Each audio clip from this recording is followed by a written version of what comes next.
5 monitors to test, including the new Apple Studio display, all concealed, so we don't know which is which. 2 sets of eyes, 1 pair belonging to a professional colorist. So this one is a thumbs up. Here come the horses. Good temporal motion. Honestly, I feel like I'm at an eye doctor. I have zero idea what this test does. 1, okay, maybe 2, winning monitors. Welcome to Monitor Madness, aka the only way to determine if Apple's new Studio display is worth your hard-earned $15.99. Ah yes, $1,600. Sorry, I mean $15.99. for a monitor. 2 years ago, I bought this LG monitor for $450, and I thought that was a lot of money for a monitor.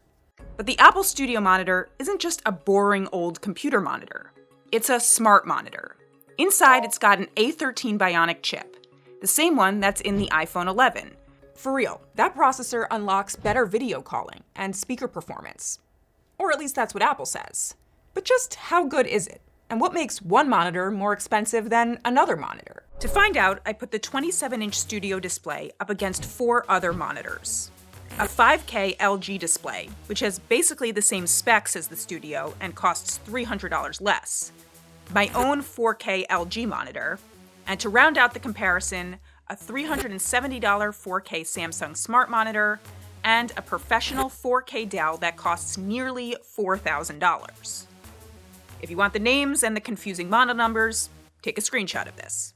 I'm not saying them out loud. Here we go. Monitor testing. We're actually not going anywhere. We're staying in this studio. Because Mac, Studio, Display, and Studio. Number 1, display quality. Here's the thing about testing this. To my eye, displays have gotten so good that it's actually hard to tell the difference. The best way you can tell the crispness of this is in Ed Harris's wrinkles. That's why I brought in someone with better eyes than me.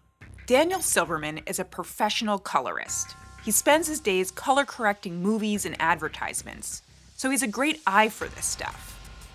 My producer Kenny hid the 5 different displays and hooked them up to the new Mac Studio desktop, which had test files, including 4K videos, yes, the Top Gun trailer, and some professional color test tools. The Studio display, by the way, works with any newer Mac, not just this new desktop. Yeah, the whites look pretty good. Grays look pretty good. Dan and I both evaluated them on our own, so not to influence each other. Out of them all, Dan liked both the LG displays the best, specifically the more expensive one. All of the first 3 so far. This one seems pretty good. You know, there's good detail. There's no clipping. There's no crushing.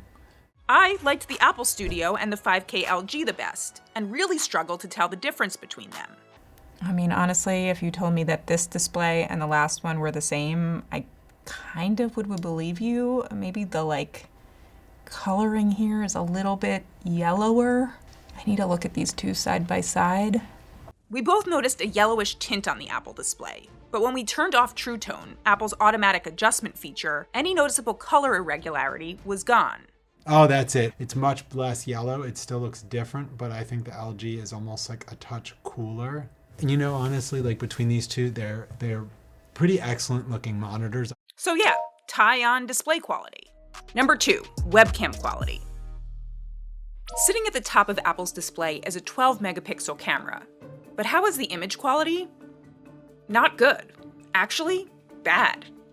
Let's take a look. Here's the Apple Studio display in my well-lit home office. Grainy. Now look at it compared to the front-facing camera on the iPhone 11 Pro, which has the same A13 processor and camera.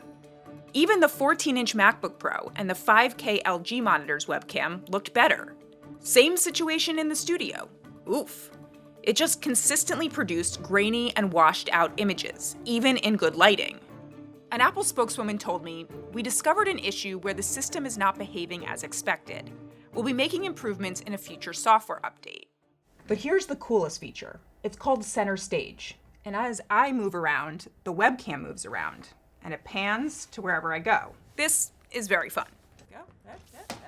Oh, you get me down here. Number 3, speaker quality. There are 6 speakers in the display, and boy, are they good. Now for the spatial audio test, where I play music that we don't have the rights to, so you won't be able to listen to it. Yes, the A13 chip also enables spatial audio, a virtual surround sound experience. Either way, these speakers crushed every other monitor's built-in speakers in my side-by-side tests. Number 4. Other things. Finally, a monitor isn't just a monitor anymore if you have a laptop. It's a docking station. The studio has this one Thunderbolt port capable of fast charging a laptop, and then 3 other USB-C ports that can be used as a hub for your other gear, so you don't always have to plug them into your laptop. The 5K LG has a similar selection of ports. My own 4K LG has a selection of older ports. But you know what both of those LGs have? Adjustable stands. The studio display requires you pay an extra $400 for a height adjustment stand. Or, you could just pull this pro move. So what do?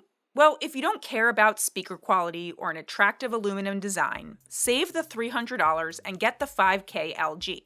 But here's some bad news. The LG is sold out now at various retailers, but an LG spokesman told me that it's still an active product. He expects it to be back in stock in early April.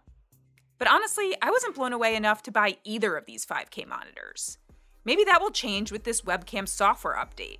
But right now, Apple's perks aren't good enough to make me give up my trusty $450 LG 4K display, which, let me remind you, does this.